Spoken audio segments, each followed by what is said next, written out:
The city of Hazleton has been coping with strategies to make its neighborhoods safer, and now there's a new one. Grant money aimed at revitalizing those neighborhoods. Our top story on News 13 at 4:30. From the Samson Production Studios in the heart of Hazleton, Pennsylvania, it's your News 13. Good evening, and thanks so much for joining us. I'm Kathy Bazinski. Well, the house hunt may be over for at least 4 new home buyers. Hazleton's Community Development Office has a plan to help revitalize Hazleton, and they plan to do it one home at a time. Christina Papa is live in downtown Hazleton with the details. Christina? Thanks, Kathy. 4 houses are up for sale not too far away from downtown Hazleton. I took a peek inside one of those homes today to find out more about the city's latest project. This 3-bedroom, 1 1/2 bathroom house is almost ready to be sold, and the city is inviting future homeowners to take a peek inside. Hey, come on in. The city recently received the state-funded Neighborhood Stabilization Program grant to revitalize 3 homes in the Cranberry Walnut neighborhood. About a year ago, we received a grant for $500,000, and we looked for foreclosed homes in a certain area. The homes range in price from around $46,000 to $50,000. And if that's not enough, the city says there is financing available through local banks, and down payment and closing cost assistance will also be available. Mayor Joe Yanuzzi is excited about this project. He says this gives hope to families who think they're not eligible to be homeowners. You apply through community development, and if you qualify and eligible, you can purchase this home for that price, which is really good price. Home buyers must participate in home buyer education provided by Housing Development Corporation, and depending on the home, can't earn over these maximum incomes to apply. The homes come with all new appliances, including a refrigerator, dishwasher, and a clothes washer and dryer. The city says these walls used to be covered with a brown paneling. Now the white walls bring life to this home and clear an eyesore for the community. It's for Hazleton and the atmosphere of Hazleton, the impression of Hazleton. We're cleaning up a certain area. We've got 4 new houses. They're going to all siding on the outside. The appearance is great. The city also remodeled a fire-damaged home on Locust Street through housing rehab money. This is a 3-bedroom, 1 1/2 bath, and is selling for $54,000. The city says this is a rolling grant, which means funds may be available in the future for other home projects if you don't qualify this time. And hopefully we get this money, we can do another home and then keep going. Now, for more information, folks can contact their local realtor or the city of Hazleton at the number found at the bottom of your screen. Kathy? Thanks a lot, Christina. Sounds like a great deal. Well, it's a new business that gave a lift to an old building in Hazleton, and even though it's been open for a few months, folks came out to wish it well at today's official grand opening. 1, 2, 3. There you go. Lift, Hazleton's newest gym, celebrated this afternoon with a ribbon cutting and some refreshments. Gym actually opened in January and has seen quite the rise in members the past couple of months. It features 2 levels, which provide plenty of equipment to accommodate all the clients. And although the gym has only been open a short while, the staff at Lift is already looking to make additions and changes to improve service to the customer. People should come over here to see what we did. We have a running track. A lot of gyms don't have that. We have tons of equipment here. Some things in the future that we're planning are having aerobics classes, and we're going to extend our hours to help the members a little bit out. They've been asking for that. And you can find Lift on North Wyoming Street in Hazleton. James invites everybody to come out and experience Hazleton's newest way to get in shape. Well, fire investigators across Greater Hazleton are hard at work today. A Hazleton home that went up in flames Monday night was initially ruled suspicious, and as Matthew Petrillo tells us, the West Hazleton Fire Department is now calling a fire there a possible arson.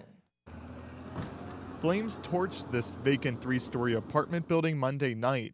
The fire originated on the 3rd floor, firefighters say, where they controlled and extinguished its flames before it spread.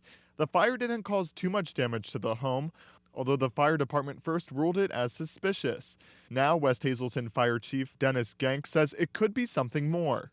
The fire is considered still under investigation, although it does look like it's going to be a possible arson. Genk says if the fire was from arson, the vandal might have left some clues. First, when the firemen arrived, the front door of the home was left wide open.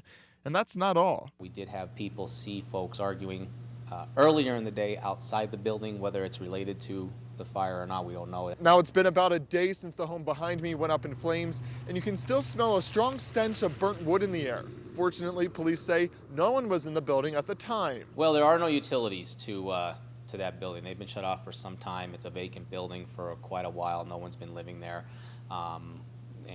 So that in itself led us to maintain it that it was a suspicious fire. Genk says the ruling could be in part credited to the fire department for not dumping more water than needed to put out the flames. But the fire department has not been able to contact the homeowner. Genk says all homeowners are supposed to register their homes and leave their contact information with the city. And while police know who the home belongs to, they don't have the homeowner's phone number or know of his whereabouts. It's good for us to know the information because they may not necessarily always be on location if an incident happens. So to have all the contact information we can to get in touch with them so they can be made aware that, in this case there was a fire at their property. Genk asks anyone with more information on the fire to call him at the West Hazelton Fire Department or borough firefighters. Matthew Petrillo, News 13, Hazelton. And coming up on News 13, hang on to your hats and your scarves and your gloves today, but get ready to shed them by the weekend. We'll tell you why in News 13 weather. But first, not your usual egg hunt. This one promoted safe sex. We'll tell you why just ahead on News 13. And let's check the winning midday lottery numbers. Good luck if you play. The daily number 712, Big 4, 4192, Quinto 19298, and the treasure hunt 6, 13, 16, 18, 27. And we got a double draw. We're not done yet. The daily number in the double draw 059. Hope you won. Good evening, everyone, and here's tonight's social news. Congratulations to Jennifer Dean and Joseph Hartley Brotzman Jr. on the birth of their daughter, Jocelyn Judith Dean Hartley. She was born on Good Friday. This wish comes with love from nanny Janice Hartley.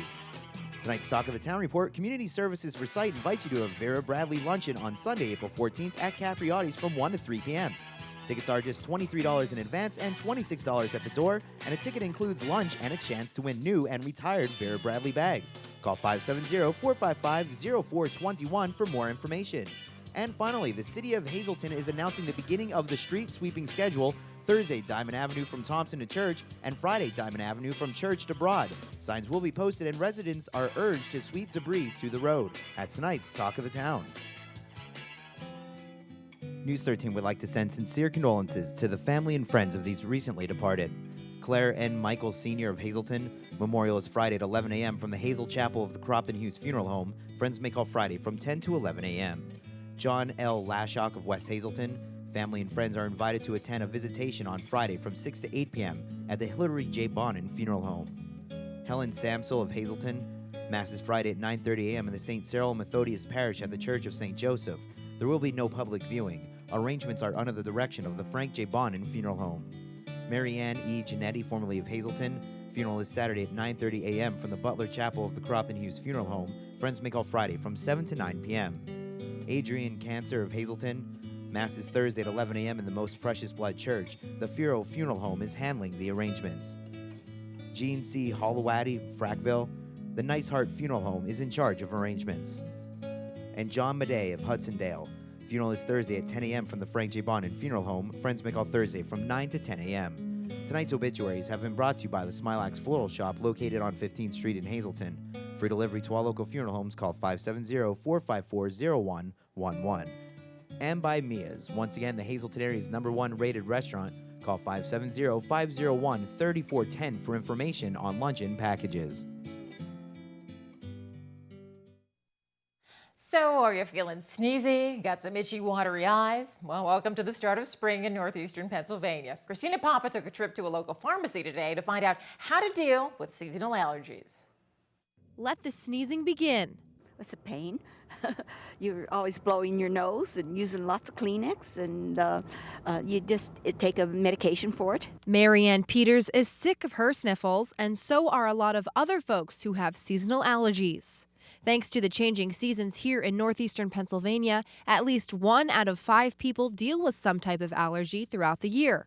Marianne deals with her allergies by taking a trip to the pharmacy. As the spring sprang, we the pollen count goes up, and we call it seasonal allergies because it, is associated with the times of year. Heights Terrace pharmacist John Keegan says lots of folks are coming in with the same symptoms.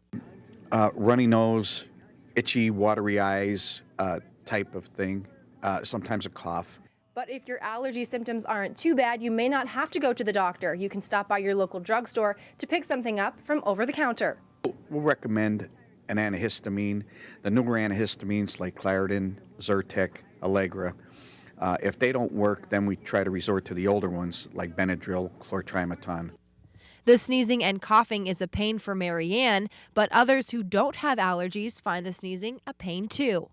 It's miserable to be around her because she's coughing, sneezing, and I feel bad, like eyes watering. Usually what happens is it could be as simple as a breeze or somebody opens the door and you just get a little burst of pollen and then my eyes will tear up. Marianne says the flowers blooming and fresh weather is worth a runny nose, and it helps knowing she can find some relief with medication. No, mine kind of stays the same, and I just cope with it by taking over-the-counter medications and blowing my nose a lot. Christina Papa, News 13, Hazleton. So how do you mix Easter egg with good health? Well, Penn State Hazleton held a rotten egg hunt today, but the surprises inside were not the candy you'd expect.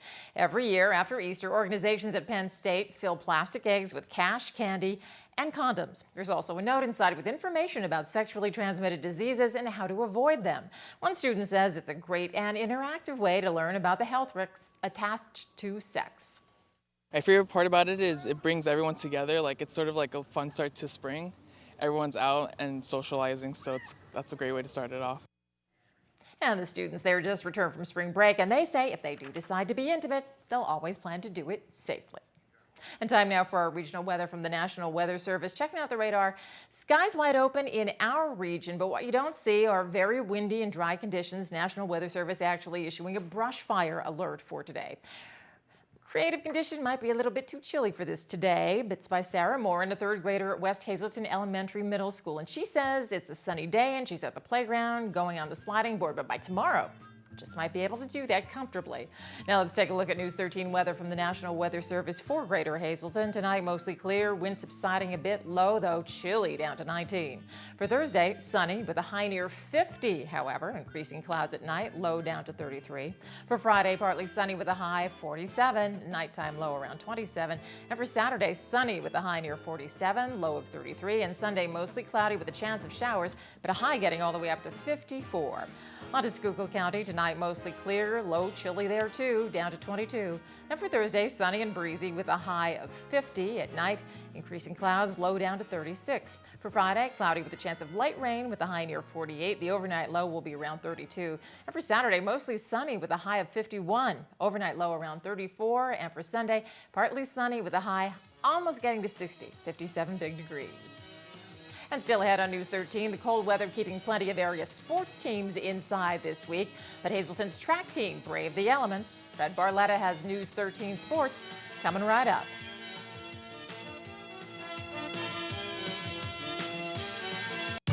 SSPTV Sports on News 13 with Fred Barletta Jr.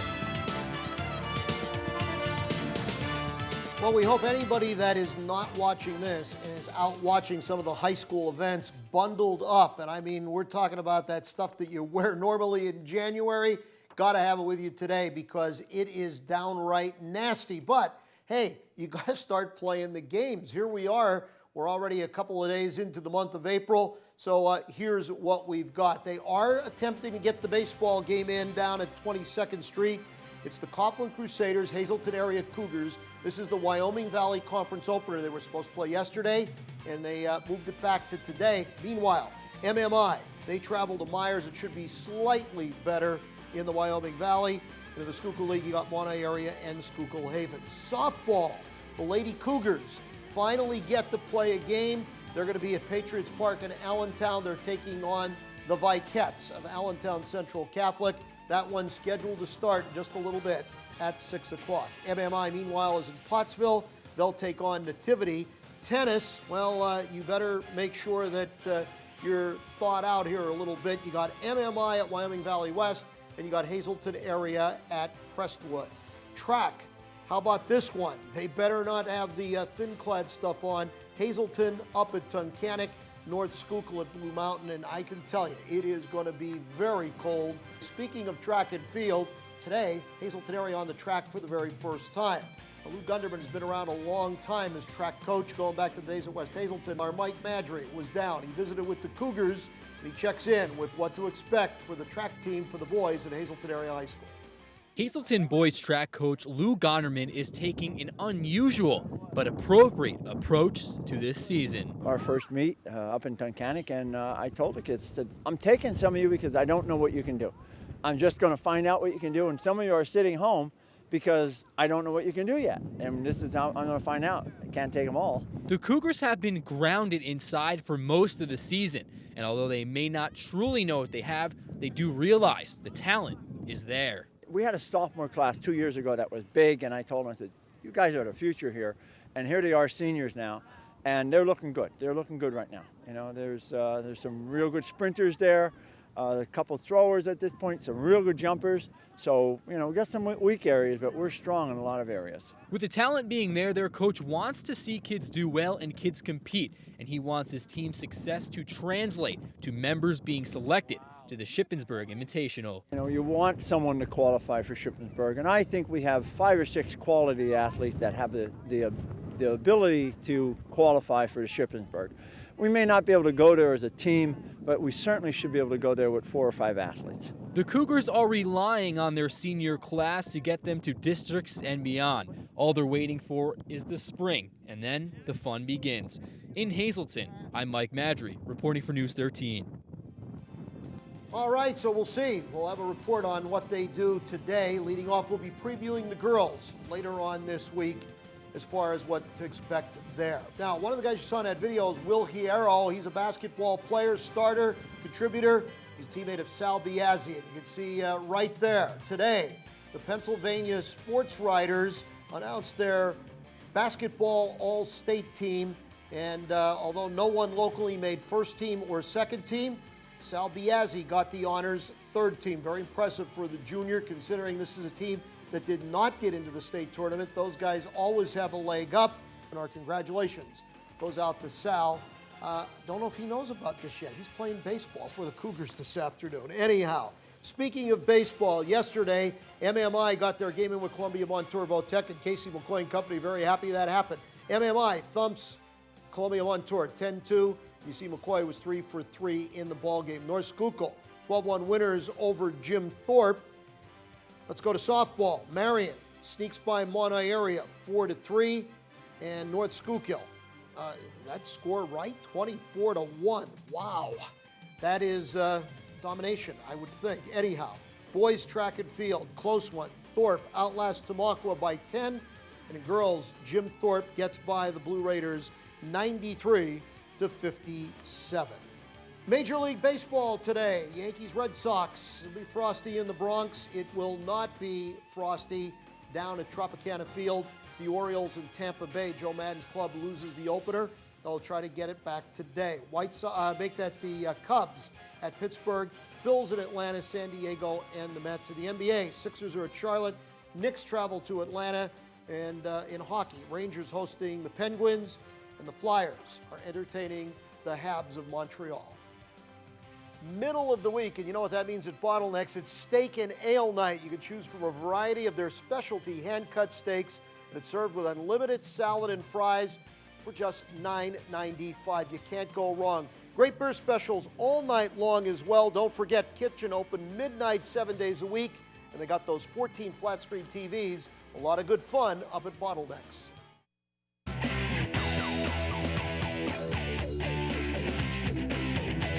Welcome to this week's District Newsmaker. We're at Heights Terrace Elementary Middle School talking with 8th graders about the importance of the Cancer Society. Now, these girls, along with the school and other school districts, have been raising money for the Cancer Society. Brittany, can you explain what has your school been doing? Our school has been raising money with Coaches vs. Cancer, and we raised $463 to help fund the cancer. And we were talking off camera a little bit about, the importance. Why is it so special that your school is involved in something like this?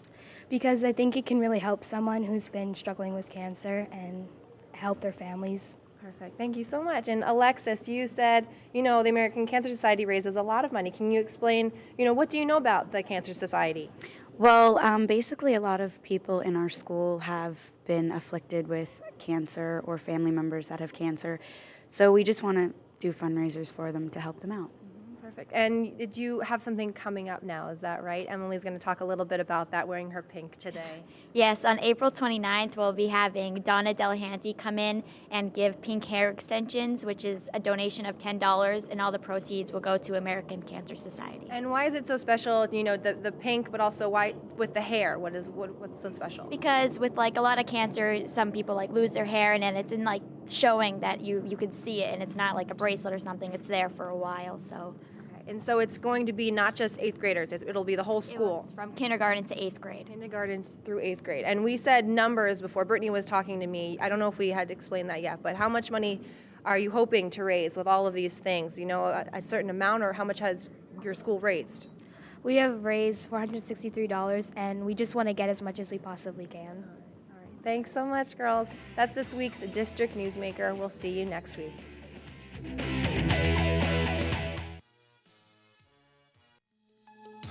And that's News 13 for your Wednesday. Thank you so much for joining us. You can catch this newscast again with rebroadcasts throughout tonight, or just go to News 13's website anytime, SSPTV.com, where you'll always find the local and regional news you need and the community news you want. For the entire News 13 team, thank you so much for joining us. I'm Kathy Wazinski. Have a great night.